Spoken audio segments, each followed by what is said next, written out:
12v12 season has started for the global and Europe servers, and runs for 4 weeks in April. In season mode, anyone level 100 and above can participate. You can queue solo or with a group. In tournament mode, register with a full team from Monday to Friday. The top 32 teams will qualify based on the sum of their 6v6 scores. The tournament exclusive rewards are given only upon winning the first match, and include a back headgear and chat frame. The game rules are a little complicated, but here is an extreme summary.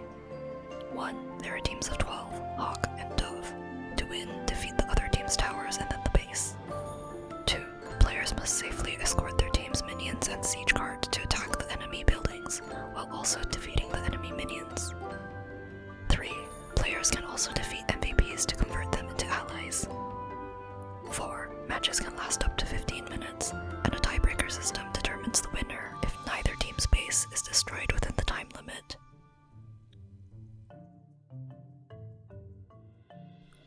During season mode, you can complete missions to collect bishop emblems, up to 80 per week. You need to complete nearly all the missions to receive maximum rewards. DPS classes can skip the revival and healing missions. Bishop emblems can be exchanged for 12v12 exclusive costume and headgears, as well as regular items like star runes. This shop list is permanent, so you can save your coins across different seasons.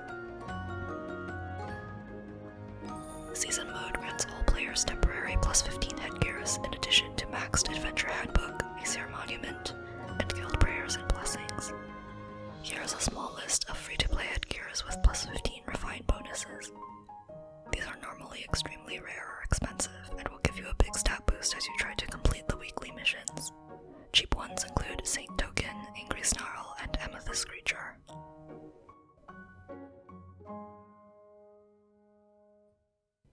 Now we'll cover some combat tips for Magic Begetter.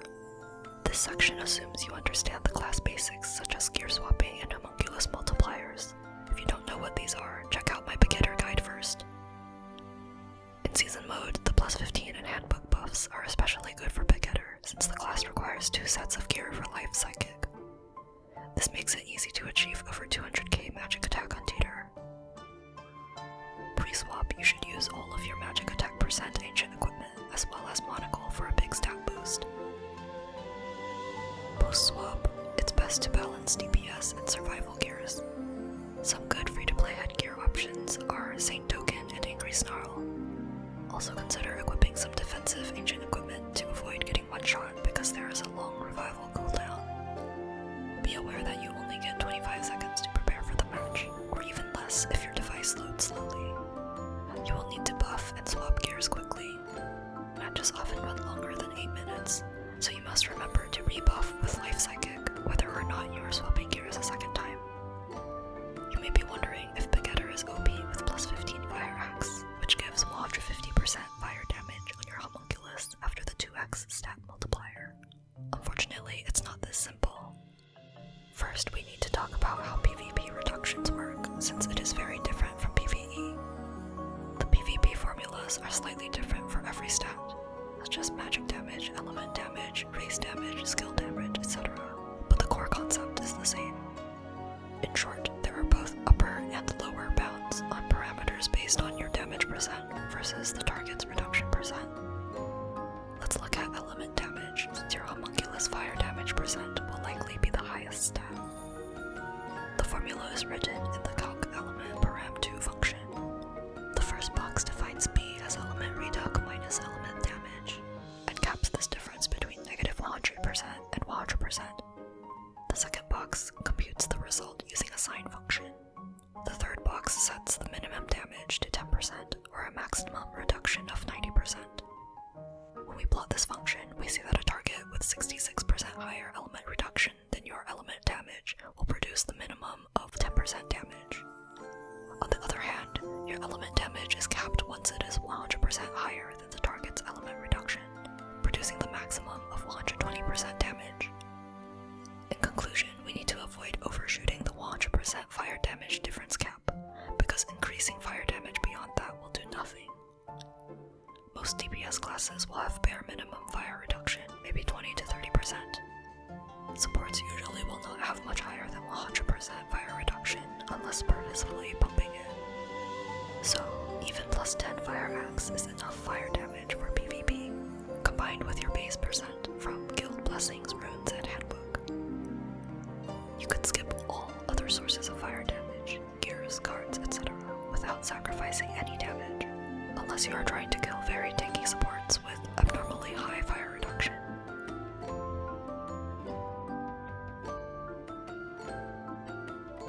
Magic Begetter is a strong DPS class for 12v12 due to its high AoE damage, which is needed against both players and minions. Unlike other magic classes, you don't need to worry about reflect. Let's go over Dieter's skills. Lava Torrent can one-shot most DPS classes, potentially dealing over 10 million damage and providing decent healing. However, it's slow and might miss against moving targets. Bio Explosion deals high damage over time and stacks up to 5 times. Even with 1 to 2 stacks, this will usually kill players due to the long 9-second debuff duration.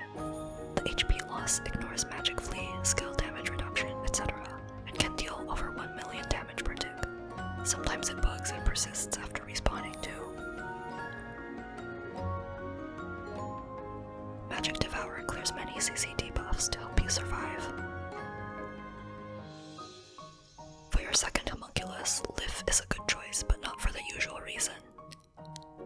Light of Regeneration is very unreliable in PvP. Usually Lif will stand on your dead body and do nothing.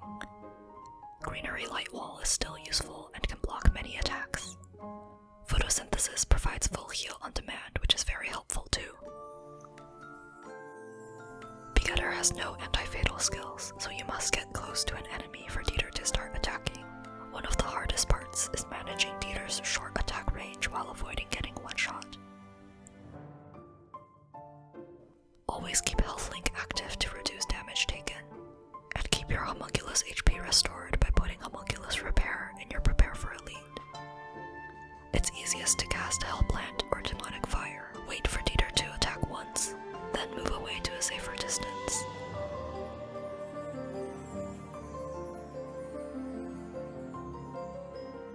Dieter will continue attacking old targets even when you're dead.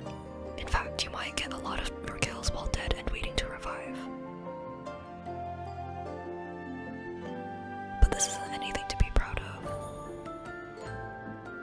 Also, Dieter won't attack any new targets while you're dead. Lastly, don't forget to fight mobs. Dieter can one-shot many MVPs, but you will have to wait for your slow homunculus to catch up to you first.